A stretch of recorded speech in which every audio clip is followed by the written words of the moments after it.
go together like rama, rama, rama, ding, ding, Come on, Sandy, don't make me laugh. Ha, ha, ha. We'll always be like one. Grease, the smile that hid the storm. It was the summer romance that never ended.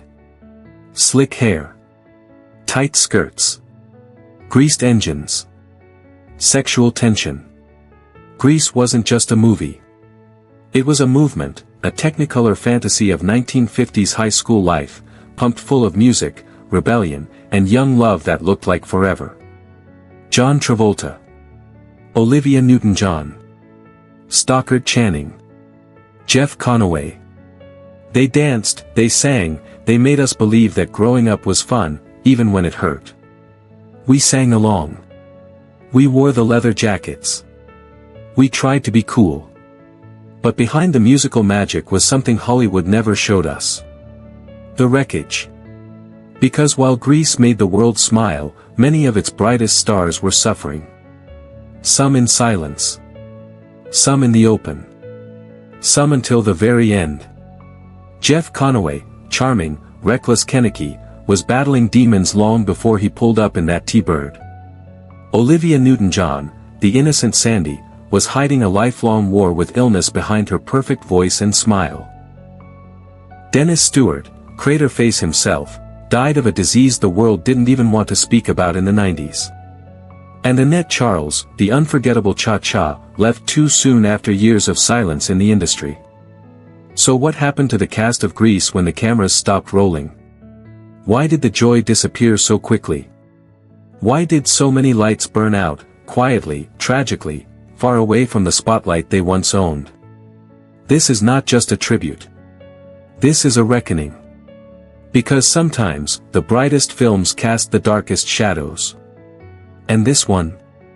It left scars behind the songs. Jeff Conaway, the rebel without recovery. Kenickie is not a greaseball, Danny. He's a greaser. That line. That snarl. That energy. Jeff Conaway didn't just play a tough guy, he was one. With his slicked hair, cocky smile, and broken smile, he was the kind of guy your parents warned you about, and the kind you couldn't stop watching. But what no one knew in 1978 was that Jeff Conaway was already addicted. Already masking pain with pills, already chasing highs before the applause had even started. Born in 1950 in New York, Conaway started as a child model. He was in bands, off-Broadway, and even played Danny Zuko on stage before Travolta ever did. So when Grease hit the screen and he was cast as Kenickie, the loudmouth with heart, he wasn't stepping into a role. He was owning it. But while Danny and Sandy were the perfect pair, Conaway was a man out of place, even on set. He hurt his back filming the Greased Lightning scene. That injury, and the painkillers that followed, would start a 2-decade spiral into addiction. After Grease, he starred in Taxi, another hit. But the success only masked what was rotting beneath. Conaway started drinking more. Using harder. He bounced from rehab to relapse, from second chances to final warnings. He burned through relationships. He burned through money. He burned through himself. By the 2000s, Conaway wasn't making headlines for his work. He was showing up on Celebrity Rehab with Dr. Drew, slurring words, limping, weeping. Millions watched, some with sympathy, some with morbid fascination, as the once charismatic Kenickie disappeared into a ghost. He tried to get clean. He wanted to act again. But Hollywood doesn't like comeback stories that don't look pretty. On May 27, 2011, Jeff Conaway died from complications related to pneumonia and sepsis. But the truth? His body had been dying for years. He was 60 years old. No big tributes. No Grease reunion send-off. Just a tragic final scene to a man who once embodied energy, sex, danger, and youth. Jeff Conaway gave Grease its edge. He gave Kenickie his teeth. And he gave his own life to a system that sold him a dream, then offered him pills when it didn't work out. The rebel? He never found a cause. Only pain. Olivia Newton-John, the angel who sang through the pain. She stepped onto the screen as Sandy Olsen. A picture of innocence, of first love, of 50s charm dipped in sunlight. When she transformed in that final scene, tight black pants, cigarette in hand, audiences gasped. She wasn't just sweet. She was electric. And Olivia Newton-John became an icon. Forever. But fame, for her, was never the destination. It was a detour on the road to something much harder, survival. Born in 1948 in Cambridge, England, raised in Australia, Olivia was already a superstar before Grease. A chart-topping singer with a voice like silk, a demeanor like light. She didn't chase controversy. She didn't play the fame game. And yet, she became one of the most beloved women in entertainment history. Behind the scenes, she was kind, focused, and fiercely private. But in 1992, her world shattered. She was diagnosed with breast cancer. While Hollywood watched from a distance, Olivia chose to fight in full view. She didn't hide. She didn't run. She became an outspoken voice for cancer awareness, for healing, for hope. She opened wellness centers. She made albums about resilience. She smiled, even when it hurt. But the pain kept coming. Her cancer returned, not once, not twice, but 3 times over the decades.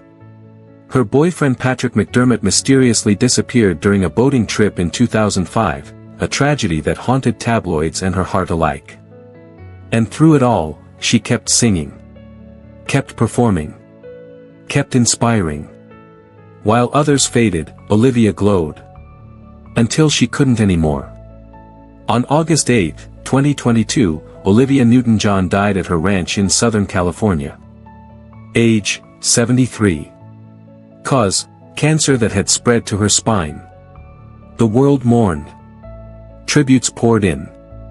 But none could fully capture the quiet strength she carried for decades. The grace, the endurance, the ability to keep giving beauty even while her own body was betraying her. Sandy got her happy ending in Grease. Olivia? She got something else. She got peace. Finally. After a lifetime of battle fought with nothing but love, music, and soft power. Olivia Newton-John didn't just sing through pain. She transformed it. Dennis C. Stewart, the villain who died in silence. Every story needs a bad boy. In Grease, that was Leo Belmudo, aka Craterface, leader of the Scorpions, the guy with the motorcycle, the sneer, the attitude. And no one played him like Dennis C. Stewart. With his scarred cheeks, slick hair, and growling voice, Stewart made Leo more than a side character. He made him iconic. He was the anti-Danny. The danger. The punch in the musical. But off-screen, he wasn't the tough guy. Dennis was a dancer. A performer. A professional. He trained in theater. He had Broadway dreams. In fact, he danced in Saturday Night Fever, and most people don't even realize it. He wasn't chasing fame. He was chasing art. But after Grease, the roles stopped coming. Hollywood had no use for a guy who didn't fit the leading man mold. He wasn't pretty enough. Not sweet enough. Not safe enough. So Dennis faded into the background, took whatever gigs he could. A few cameos. A Grease 2 appearance. Then, nothing. And in the 1980s, the world got crueler, especially to men like Dennis. Because Dennis C. Stewart was HIV positive. At a time when the word AIDS was spoken in whispers. When victims were blamed, shamed, and shunned. Dennis was dying, and no one wanted to know. No magazine tribute. No press coverage. No, where are they now, specials. He passed away on April 20, 1994, from complications related to AIDS. He was 46 years old. There were no headlines. No Hollywood morning. Just another artist lost in the epidemic no one in power wanted to talk about. Dennis C. Stewart gave Grease its edge. He brought grit to a fantasy. And when his body failed him, the world looked the other way. They remembered the sneer. But they forgot the man. Let's fix that. Annette Charles, the dancer who burned bright and vanished fast. You don't need a lead role to be unforgettable. Just ask Annette Charles. She had maybe 10 minutes of screen time in Grease. But when she stepped onto that dance floor, the entire film paused. With her slick ponytail, red dress, and lethal hips, she owned the National Bandstand dance-off. She spun. She dipped. She split. And she made Sandy, and every girl watching, feel a little nervous. But cha-cha was just a moment. And when it passed, Annette Charles faded back into the shadows. Just like that. Born Annette Cardona in 1948 in Los Angeles, she was a trained dancer and actress who knew the hustle of Hollywood well. After Grease, she did a few guest roles in TV, Magnum P.I., The Incredible Hulk, Barnaby Jones. But stardom? It never came. And maybe, she didn't want it. Because Annette did something most actors never dare to. She walked away.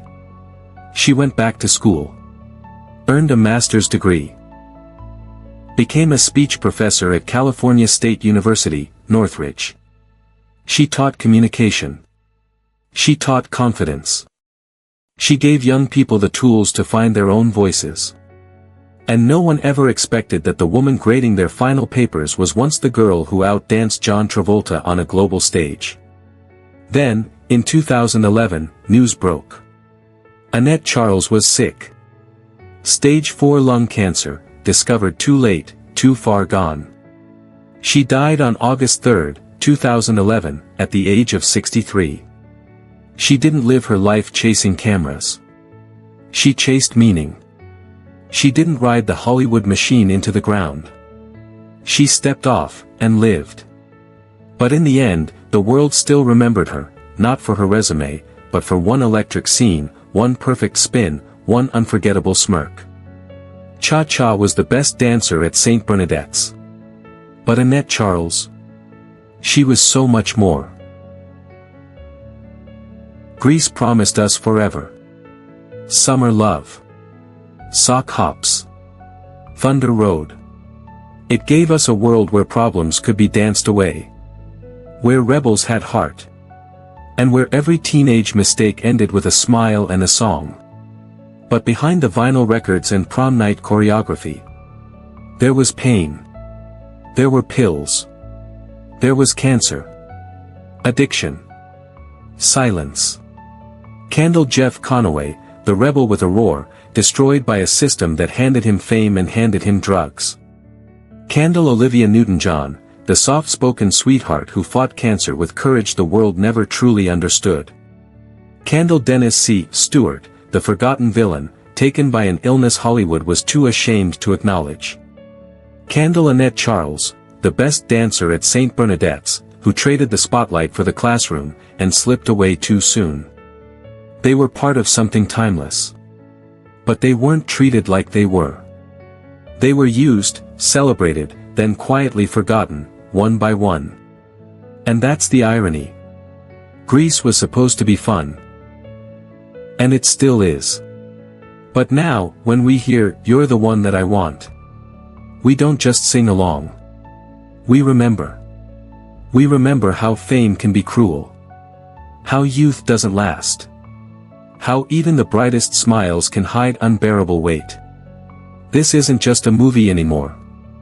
It's a memorial. To the ones we danced with. To the ones we lost. To the ones who made us feel something before we even understood what that meant. So next time Grease comes on, don't just laugh. Don't just sing. Look deeper. Because behind every perfect spin, every slick line, every leather jacket, there was a human being. Fighting. And now, resting. Gone.